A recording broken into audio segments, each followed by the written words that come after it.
विवासेतु no भन्ते भोजनं सहपानिनं परिकम्पितं अनुकम्पं उपादाय पटिगह्णातु उत्तमं द्वितीयम्पि तदीयम्पि अधिवासेतु no भन्ते भोजनं सहपानिनं परिकम्पितं अनुकम्पं उपादाय पटिगह्णातु उत्तमं हे भन्ते.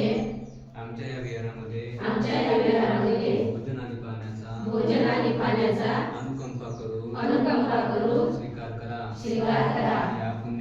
या पुण्याने आमचे सर्व दुःख सर्व भय सर्व रोग दूर होऊन आम्हाला निब्बाणाची प्राप्ती हो. साधू.